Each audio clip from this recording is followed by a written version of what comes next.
Are you able to see my screen? Just a confirmation from both of you, Yes. if you're able to see my screen. Yes. Perfect.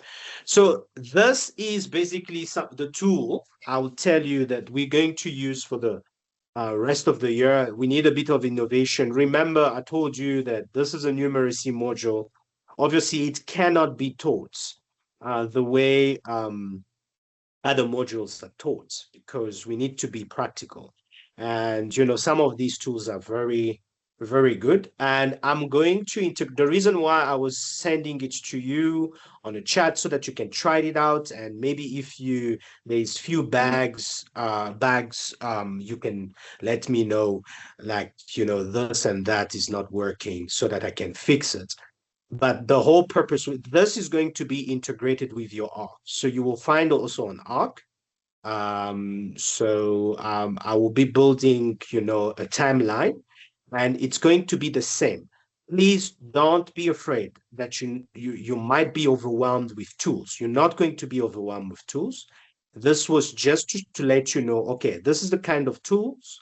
It is very interactive, and you can play around with it, but it's going to be integrated with arc. So on every single folder that you have for each learning unit, there will be another folder, a subfolder in each folder, that is dedicated to the lecturer resources, right? And I'm sure you've seen it.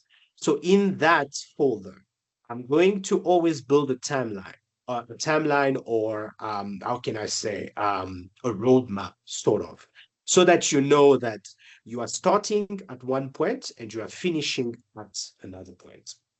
Definitely, this coming week you will see it.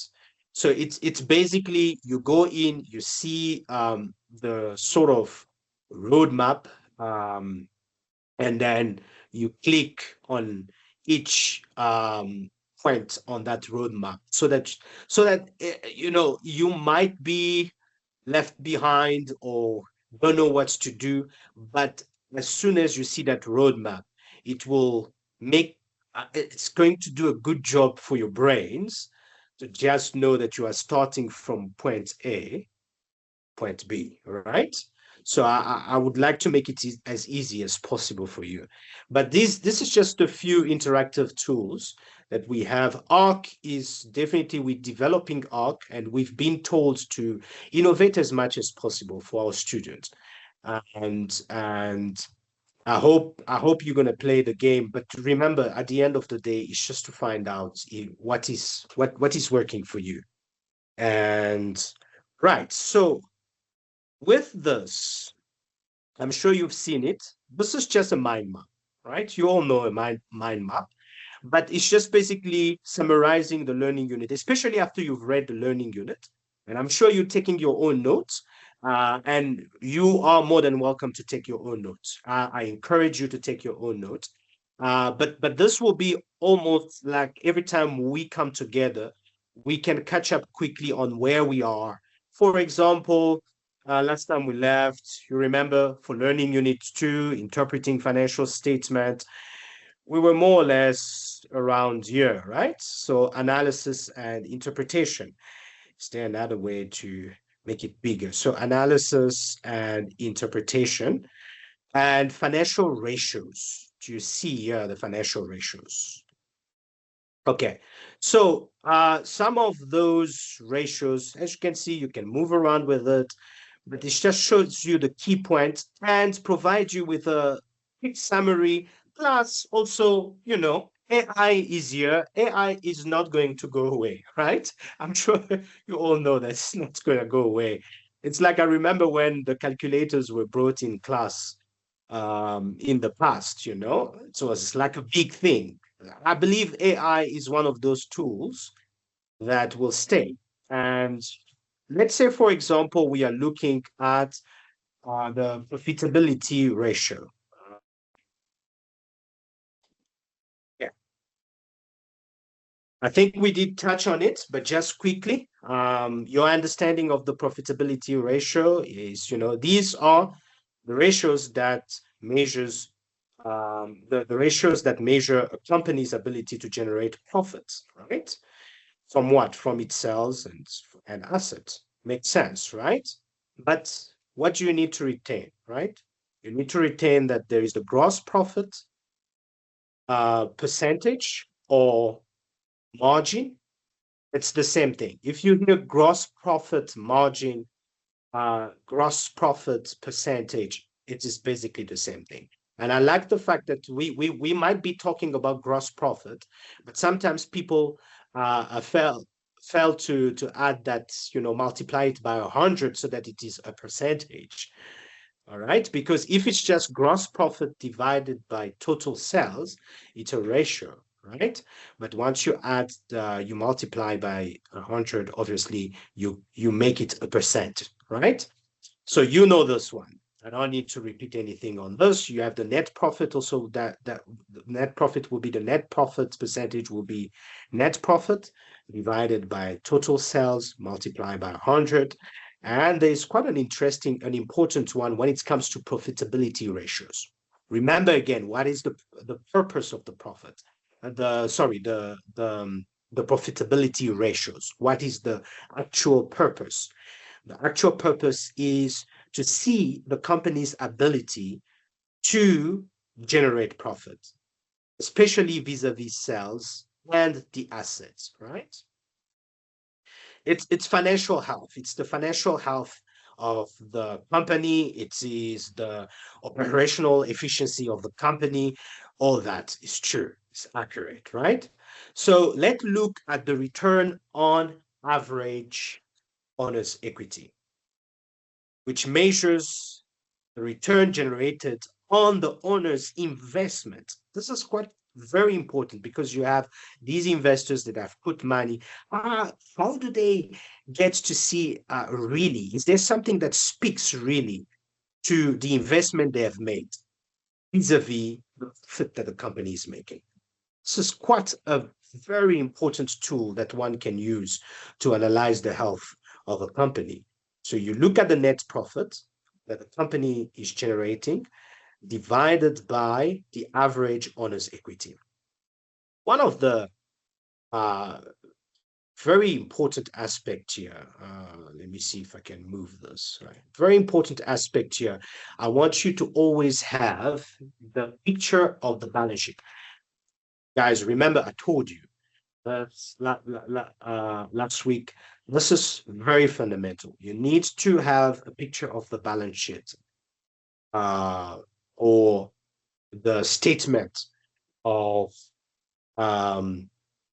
financial position,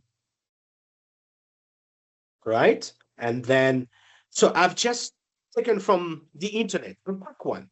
So you have many companies out there. You should not be scared to open the balance sheet of any company out there. You know, it's just the total asset, and the total asset is the summation of the total liabilities and the total shareholders' equity.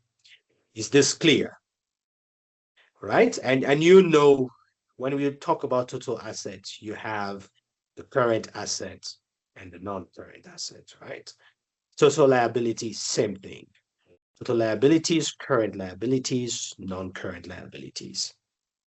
Total shareholders' equity, you have the share capital plus the retained earnings. All right, makes sense, right? So the purpose of pulling this, you can find this website, you can use this website, no problem. But this is just an example. What I wanted for you to see is that this is a balance sheet. You will see that any company out there will put their assets, right? Assets, liabilities, and shareholders' equity, right? Because this asset by asset, the sum of these assets is the sum of the liabilities and the shareholders' equity. So you can see that some of the items for the current assets, the cash, there is cash, pure cash. We're going to touch on that. And then you do have the inventory. Obviously, the inventory means that it has not yet been converted into cash. Obviously, once the inventory is sold, it's going to be converted into cash. And then you have the account receivable. You know the account receivable. Another term for it is debtors, right? Remember again your accounting module, right? So everything is there. You can see when you're looking at the um, non-current assets, obviously you will see the property and equipment and other big assets that the company has, right? Very easy, very easy. This is an example of, you can see I'm pulling this from the Harvard Business School itself, right? It's just for you to have a quick look at what an income statement is. This is an income statement, right? You can see an income statement. You can see the net sales minus the cost of sales gives you the gross profits, right? You can see. There might be few distinctions here and there, depending on one company to another, but more or less it's always the same thing, right? So I want you already to be comfortable with finance. So when we talk about the average owner's equity, this is very important because as you can see here on the balance sheet, you have 2 years that is provided. Very important, you see, 2016 and 2017, right? So it does make sense to you when you are looking for owner's equity. Let's go to as you can see here, the total stockholders' equity. You're able to see, right? This is the total stockholders' equity. Stock, same thing as share. That's the same thing. Stock, shares, same thing, right? And as you can see here, the total of the total liabilities plus the stockholders' equity will give you the total asset. When you look at the total asset here, for 2016, it's 83,402, right? It's the same thing here. Does this make sense? You know, everything easy, easy. Whatever balance sheet you will take out there, any company, it will be the same thing. It need to add up. And by the way, this is very good because when you're doing calculations, you can double check that your answer is actually the correct answer. And that's why in finance, why would you fail finance when you can verify that the answers that you're providing are accurate? All right, so but this amount here, you can see that they provided for 2016 and 2017. What is the use of this? Easy. This can allow you to have an average. So you will take this amount here plus this amount divided by 2, all right? So it does make sense, especially because we are dealing with a balance sheet, right? A balance sheet, we say that it is at a specific point in time. So this balance sheet that you are seeing, it's probably drawn at the end of the year. You can see December 31st. So we can have a picture of the financial position of the company at the end of the year. But that doesn't, remember I told you, it's like a picture, it's a picture. But when it comes to the income statement, it's more like a motion picture, right? So you have a feel of a period of time that has elapsed. When it comes to the balance sheet, it's not really the case. And that's why when you have been provided two dates, two different dates, it sort of provides you a period from 2016 to 2017. And that's the reason why you will do an average so as to have a feel of a period of time. Is this making sense, guys? Please. Just confirm if it makes sense to you. Is this making sense? Yes, All good? making sense. Perfect. Thank you. Thank you. All right. So we're moving on. All right. So that's your profitability ratios. You can come and feel free to click here on the liquidity ratio. And as you can see, the liquidity ratio is basically about meeting short-term obligations. That's all it's about. Liquidity. Liquid means cash, money, right? We can touch it. So we need to be also able to pay to pay in cash our creditors, um, let's say our suppliers, people who are giving things to us, selling things to us on credit and all that. But we need to be able to handle our business, right? We need to be able to handle our business in the short term, right? So you have the current ratio. Okay. This is actually the most used liquidity ratio. And it is simple. It's just a ratio where you have the current asset. We take the current asset as it is. We divide it by the current liability. Now, it's always important. A norm, obviously, industry to industry, it will variate, right? It won't be the same in for all industries, right? Different industries, different norms. But what you need to understand is that, especially when you're reading the question on your question on your in your test or your exam, you need to read properly the question to see if they have provided you with an industry norm. They have provided you with an industry norm. It will be important for you to compare what you are getting for the company with the industry, and then you can do a quick analysis, right? But it's current asset divided by current liability. And then we have the acid test. The acid test is stricter, right? You need to remove anything that is not cash, right? And what would that be? Your inventories, because your inventory has not yet been converted into cash. We will talk about the cash cycle in our next learning unit, the learning unit 3. We will cover that. Guys, if my voice is a bit rocky, is because unfortunately I've been struck down by the flu.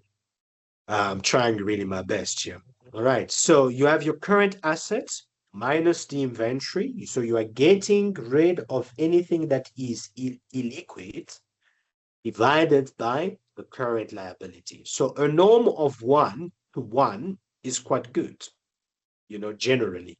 Meaning, why is that good? You would ask me, Patrick, but why is that good? Why do you say it's good? That would just be that we can cover our liabilities. That's a good indication. So if today we were called upon to handle all our current liabilities, we'll be able to cover all our current liabilities. So it's a good thing. Imagine if the supplier wants to be paid and you don't have the cash to pay the supplier. That's a problem, right? So but you must take all these ratios. You must remember it's like a puzzle, right? You need to be able to look at the broad picture. So a healthy current ratio can be misleading. Let's say that we do have assets, but it's tied up and it's, our sales, they have not yet paid us. That doesn't mean that the company is unhealthy. So you need to give an interpretation because you understand what these ratios mean, right? Don't just say, oh no, that's extremely bad. Unfortunately, the company does not have a good liquidity, does not have a good liquidity position, and therefore that means that the company is kaput. No, that's not the case, right? So you need to look at the broader picture. And obviously, the acid test ratio is actually a better ratio than the current ratio, right? Because the acid test will tell you more about your liquidity position. All right, cool. Can you see, for me, this is the best way, especially when you have this mind map. Mind maps are beautiful. They're really powerful. They help you really to keep things well summarized, okay? Solvency and gearing. Here, that's where you get your debt to equity. But what is it about? We are talking about debts, right? So a company somehow, you will see sometimes the gearing is separate from the solvency, but it's more or less going in the same direction. Because solvency is always about meeting long-term debt obligations. That's the solvency.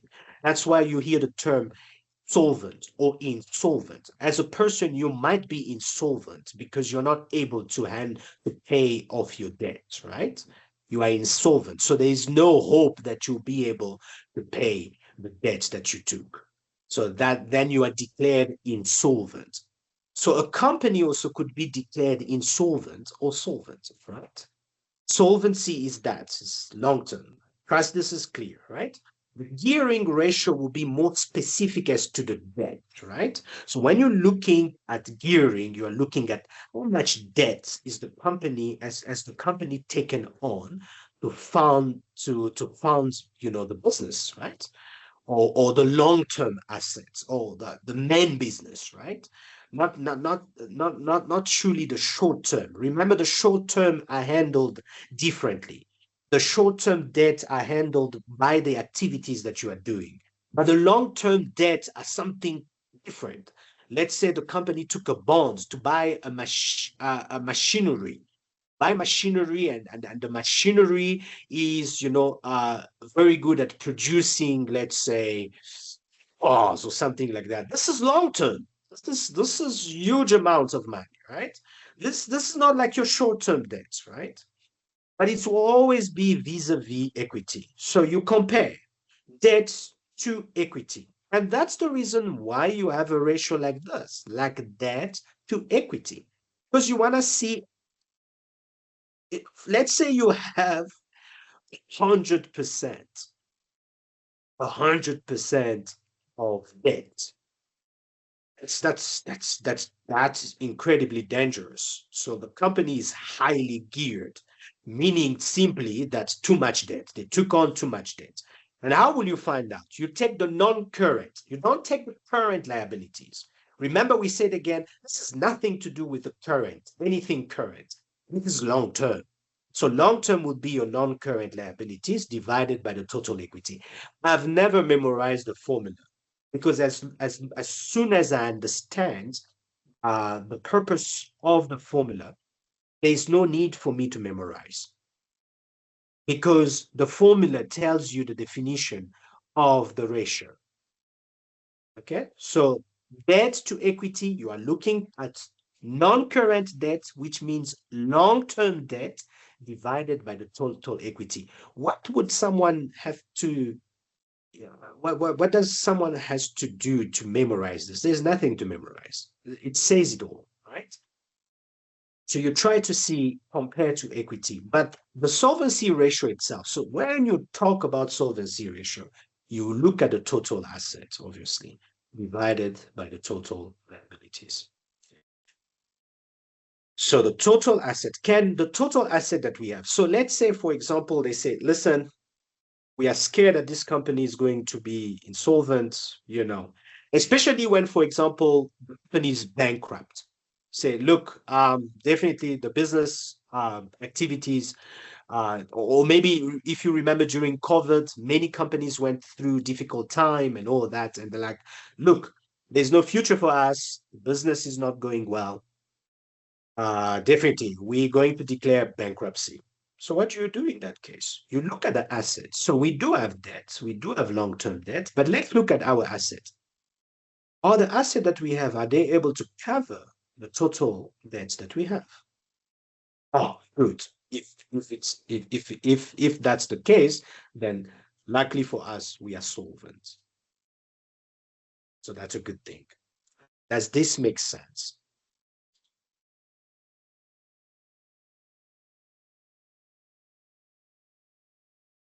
Guys, are you there? Yes, it makes sense. Perfect, perfect. Cody, are you there? Yeah, my girlfriend's just in a meeting in the background, so I'm gonna keep my mic off. Oh, perfect. All right. Cool. All right. The beauty of studying online, right? So investment or market value ratios are very important, and you need to understand these. These are very, like I said, no need to memorize. But if you are one of those who's scared, about maybe forgetting a formula, then write it down somewhere. Then you can have a sheet. Obviously, I don't advise you to take that sheet to the exam venue. That will be sort of cheating, right? But just for you to maybe, if you are the kind of person who would like to practice your formulas to know exactly. But like I said, if you understand the purpose, if you understand the meaning of the formula and its purpose, there's no need for you to memorize. For example, here, we are looking at something that all investors will be looking at because they are looking at investing into a company. They want to see the financial performance of the company, if it's worth investing into the company, right? And we did touch, even in your notes as well as in the textbook, you could see the importance, for example, of the company's share price. Very important. You see, remember when you read about technical analysis and fundamental analysis. You remember that part, you will see that the share price is very important. It's a very important tool because it gives a perspective of how the market is looking at the company, you see. So the share price is a very good indicator. You know, it doesn't come by chance, right? This is really what the market sees in the company, right? All right. So is the share price fairly valued? The market corrects itself. And remember, if you're gonna go into deep finance, this is some of the things. Obviously, I wanted to become a technical analyst, but yeah. But we have this theory that the market corrects itself. Remember that if people will find out with information, people will find out is it fairly valued or not, right? And but it's a good investment too. But what do you have there? You have the earning per share, for example. You take the profit available to ordinary shareholders. So that will be part of the net profits. Okay. It will be part of the net profit. So we are talking about the very, very final profit there. You have the profits after we've deducted everything. I just feel like I need to show you this again. Here it is. Do you see it here? We've deducted everything. We've deducted here. I'm not seeing if they deducted the interest. I would assume they did, right? Selling and operating expenses, general and administrative expenses. They minus all that from the gross profits to get the total operating expenses. Makes sense. They added the operating income. Makes sense. That was all this is part of the operating income. So other income, the gain that they had from financial instruments, they're using some derivative on the market, right? They're getting some money there. That's really good. They also have some gain from foreign currency. That's your forex there. They're also getting some gains there. We like that, right? But they're also getting some interest expense. Look there, the minus. So if they minus, so that it was not a gain here. This was more of how can it be a gain if it's a minus? Perhaps that was not a gain, it was a loss. Makes sense, right? And they're telling you if it's a loss, you put parentheses. You know, it's just in finance, that's what we do. That's what we do. And that's what you do also, entrepreneurs, right? Interest expense. They didn't say interest income. That's what you can see. It's a minus. In parentheses, that's a minus. Beautiful, right? Does it make sense? Yes. Denver. Yes, If sir. It does. anything at this point doesn't make sense, you please feel free. But at the end of the day, what was the point of this? The point was to show you we have a net income here after we've minus. Remember, the income statement is the easiest statement you can ever get. It's just a series of minuses and plus, minuses and plus. Guys, you need to know how to categorize all these items on your income statement. Please don't play games here. Make sure that you understand. And that's your future. That's your future for You are an entrepreneur, take this serious, right? But in the net income, obviously, there will be some income that we're going to dedicate to retain income. We're going to retain it for future project. Fine, we're going to take that away. That has nothing to do with this. There's nothing to do with profits available to ordinary shareholders. By the way, you also have heard about preferred, is it preferred shareholders? So it says it's preference. So there will be shareholders who would have a preference, meaning that when we need to pay them first before we pay others. So the ordinary will always be the last. I trust that makes sense. So, but whatever that profit is, we're going to divide it by the number of ordinary shares. Whatever the number, if it's 1 million ordinary shares that were issued by the company, it's good. By the way, this is part of what? This is part of your equity, right? Because we have shares. We opened up the company for people to buy shares in the company, meaning to come on board with us. They own a share of the company. So we are together in this. It is our business, right? What are the investments that you have? You have price/earning. Price, PE. When you hear PE, the top is price, the bottom is earnings. You'll be like, okay, am I going to memorize this? You cannot memorize this. Why would you memorize this? You must understand only one thing. How much investors are willing to pay, that's the price, for each rand of earnings. I love this. When you understand the definition, it's easy. You don't need to memorize it. How much investors are willing to pay. So if the share price is 20 rand, that's what the investors are willing to pay for a single rand of the profit that the company is making. All right. So price earning, very, very indicative, very important. You do have the dividend yield. The dividend. We take the annual dividend. If we pay dividends twice, majority of companies will pay biannually, so twice. You will add them together for, and that will give you the annual dividend per share. And the dividend yield is simply annual dividend per share divided by the share price. But what does it tell us? Very important in your readings. Okay, you do have a little bit of AI here. If you want to ask questions, you're wondering. This, guys, we've never had as good as. So you don't even need actually to consult me on certain things. You could inquire from the AI, right? If you do have a question.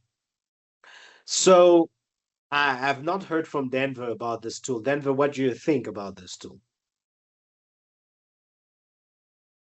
I haven't used it that much, Patrick, to be honest.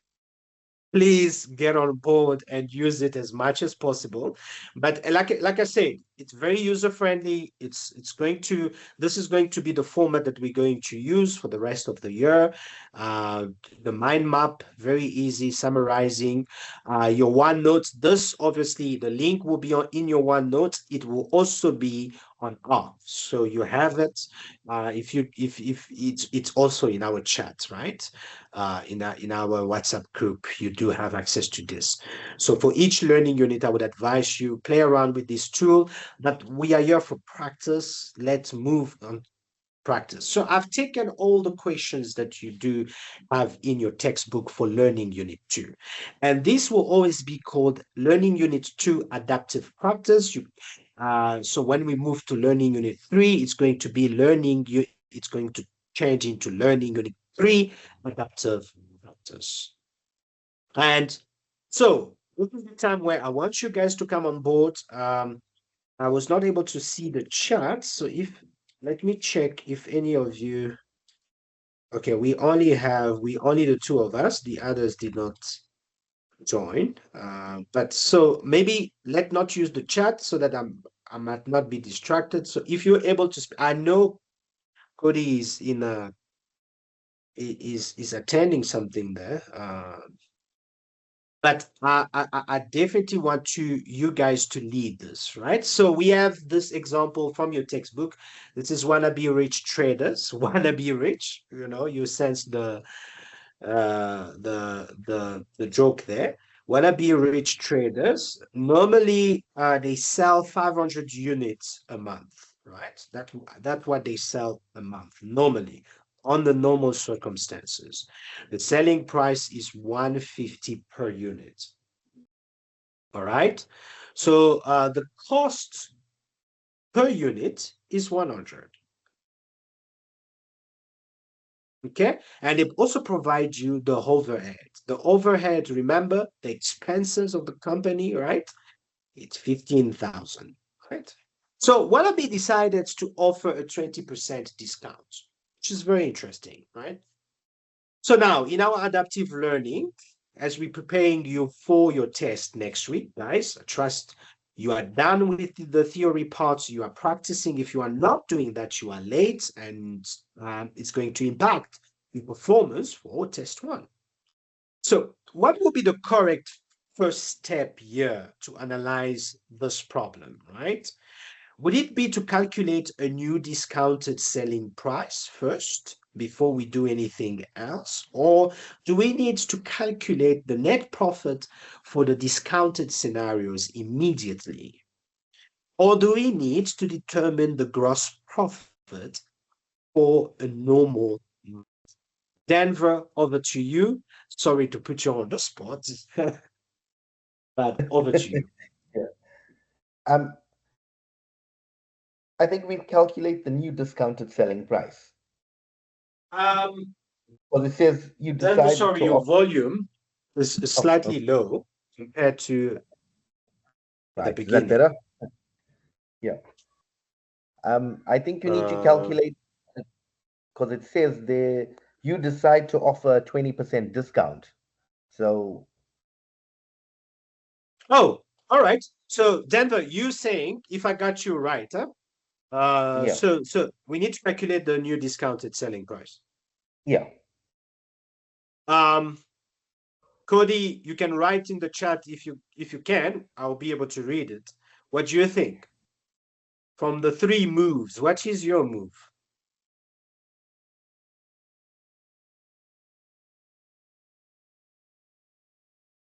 If you can say it, if you can say it, say it. But if you can type in the chat, feel free as well.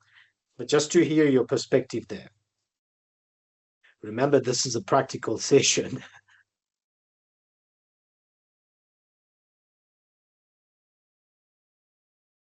Okay. I Cody, take. think you need to calculate the discounted selling price. Awesome. Awesome. And it seems it's correct. Well done, guys. So, right, it's true. It's true. Obviously, we want first of all to find out what would that discount be, right? And we know how to calculate the discount. I suppose what option should we take? I mean, I don't know anything. I'm waiting on you guys. Denver again. Number one, number two, number three. Sorry, just a second. Let me just read it. Take your time, guys. By the way, when you come for finals, please pull your calculator. Very important, because on the normal circumstances, especially for your final exam, you will need a calculator at all times. So And I don't have mine now.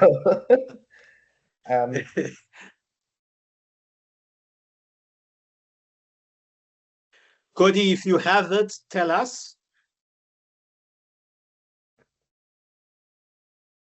If I had to guess, I would say the second one. The second one. Yeah. So that will be the, I would say that would be, you're correct, that will be the discount, but that will not be the discounted price. I think it would be the first one. Calculate Absolutely. 20% of the first price minus the Minus the 150. All right, all right. This is good. This is really, really, really good. Guys, I love this. I love this. And yeah, that's basically how the finance class is. It's always about us. And by the way, if you understand the flow, for any question you have, you are definitely halfway there because you know where to go, you know what to do. So I like the fact that you guys are getting actually the flow right. Yeah. So, but yeah, so we'll find the discount. The discount is 30 Rand, we agree. So then the new discounted price would be we take the first price minus the discounts, then it gives us the discounted price. Makes sense. Right, that's really, really good. Okay, so let's move on to another example. And thus, by the way, guys, we'll walk you through the entire learning unit, especially, but the difference here, I want you to be, I'm assessing how quick you understand what you need to do with the different scenarios or what course of action you need to take to answer the question, right? So I'm also pulling my calculator on the side, but like I said, this part is very much led by you guys. But let me read to you the question, right? We have the following table showing the financial results for a normal sales week for 3 competing businesses, right? We have business A, business B, and business C. You may ignore that. But remember again, during the week, I was having this conversation with Jess about the VAT. And the logic is that whenever you see the VAT, you need to get rid of the VAT. And that's the reason why, for example, when they provided you an amount that is VAT inclusive, you're going to divide that amount by 1.15. 1.15. The explanation is in our chat, obviously. I trust all of you saw that during the week. But the purpose, what's really the purpose is that we know VAT does not belong to us. We are just collecting the VAT on behalf of the government, right? And so that VAT has nothing to do with and that's why we need to eliminate the VAT there, right? Unless the question states differently, or unless you have a question that says, what will be the VAT that need to be paid, or something like that. All right, so you do have the selling price per unit for business A, business B, and business C. It seems like for business C, it's slightly higher. We don't know what they're selling. I mean, could be microwaves, special microwaves, but as you can see, there is a huge price difference here, right? The cost per unit is also slightly higher for business C. And compared to, it seems like, let me see with my calculator. When you take 1,000 for business B, 1,000 divided by 1.5, it's more or less like 66, 67%, like 2/3, close to 2/3 of selling price is cost. So that's quite interesting, right? But yeah, it's just interesting. Yeah, it's half. You can see for business, hey, it's half. They basically, whatever they're buying, they're just adding the same amount, in order for them to make a profit. We also have a look at how many they're selling for business A, business B, business C. And that's basically how I would like you to read.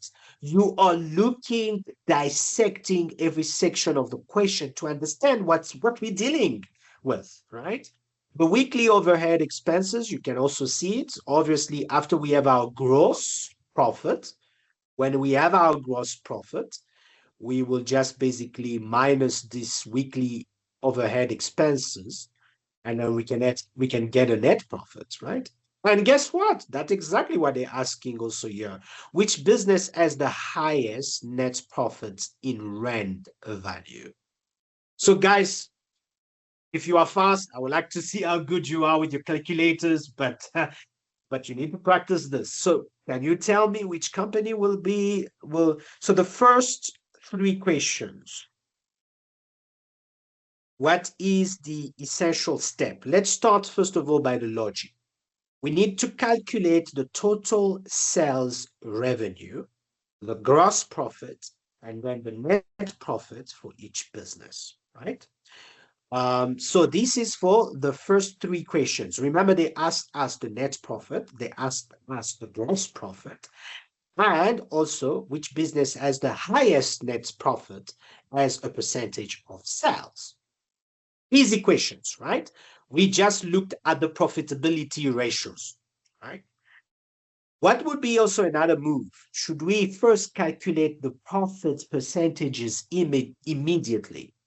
Or we need to calculate the effect of the 20% markdown?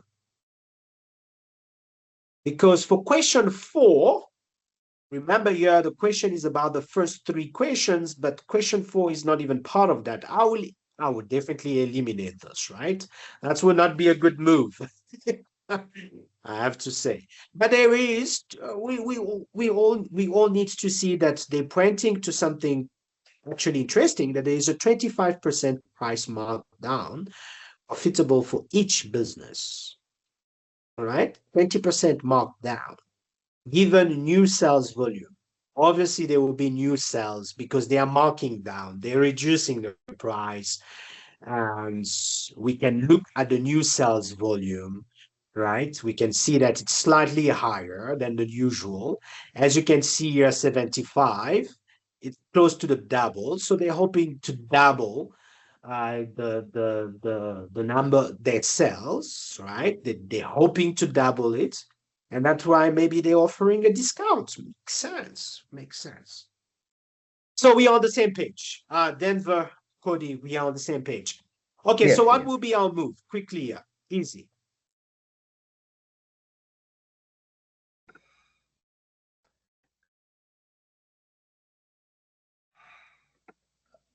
The first one? Yep. Yep. I definitely agree. All right. So that's correct one. So now when it comes to calculations, I hope you have your calculators, guys. I'm also doing it on my side. Okay, so I just want to hear from you. So what would be the correct here?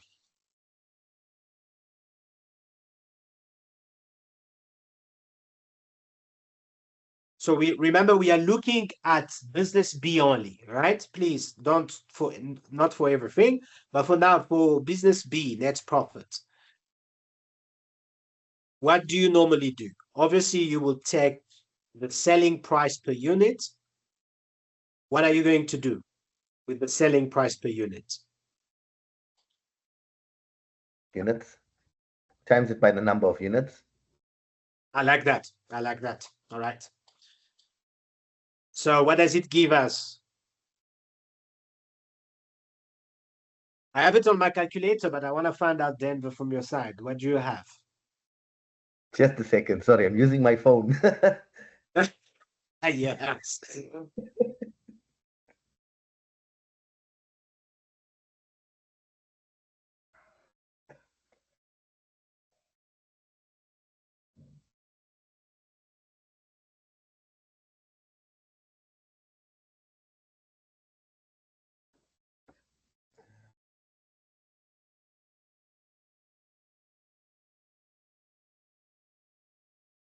Cody, feel free to come in.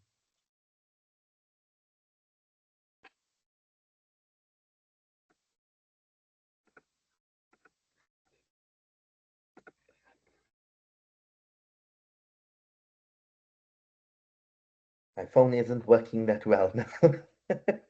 So is it number 1, number 2? I think I have already the answer, but this is good practice. This is really good practice because we know what we do. The first move would be we multiply, like Denver said, rightfully so. So the selling price per unit multiply by the number of units. Absolutely. But then after that, what happened?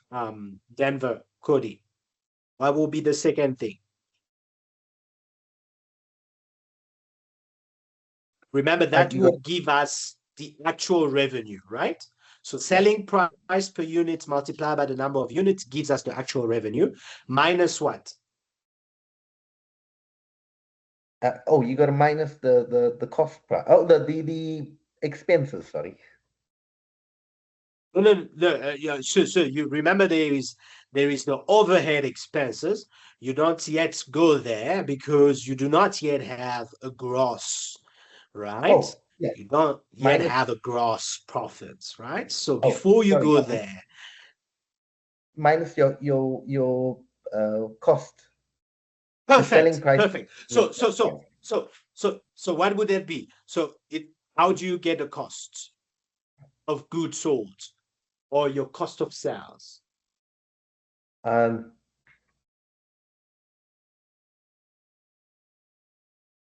the cost price times the what's number of units sold. Perfect, perfect. There we go. So the logic is there, right? And Yes. so what does that give us?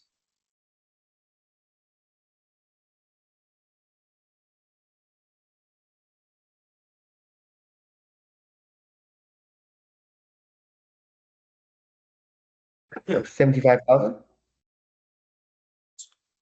Uh, did you say 37? No, Yeah, 75,000. 75,000. 75,000 is the cost. Yeah. So now when you take the revenue minus the cost of sales, gives you the gross profit. What is that gross profit? Just a So I second. have 112,500 minus 75,000, which should give, on your calculators, guys, it should give you 37,500. That's your gross profit. But now that you have your gross profit, you need to minus the 1,000. 21,000, right? For the weekly overhead expenses, isn't it? Yes. And that should give you what? What will be the amount here? Uh, It seems clearly here that option one is definitely the correct move here. It oh, should yes. be this one. So 16,500. 500. Right. So guys, yeah, um, this was to show you that we have started the practice now. I know that a learning unit one can fool people to think that this is another theory module. It's not. It's very practical. And from today on, as we move, we're going to be having a practical session for each learning unit. So not only I'm going to ask you guys to go and practice on your own. Um, you have access to this link. This is just a quick way. Like I said, it's going to be on in your OneNote. It's going to be in on Arc. It is here even in this chat. Let me actually even include it here in this chat so that as I suppose all of you have done your homework of reading and understanding the learning units, both one and two. You have a good overview. It is time for you to now practice, right? So please, I recommend only those two links there so that you can try yourself. But again, this is again just to put you in the mood of practice. Um, so that will be, like we said, we only have 1 hour and it's so short and so quick. But guys, we do have countless hours to practice, as we interact over the week on WhatsApp. Let me know if there is something that is bothering you. You have access to all the questions. Sorry, you have access to the past test for test one, you have access to them. Please do your best to go over them, practice them. And if you have any question, please bother me. Please put it on our chat so that we can all see and all practice together. Like I said, you can see even on WhatsApp that the name of the community is a community of practice. because it's finance. We need to practice. So I hope all is clear. I'm going to stop the recording here. Patrick, quick one. Yes. For first time task, what learning units are in there? Only learning unit 1 and learning unit 2. Easy coding. Okay. Yeah. So easy. I'm expecting all of you by next week should be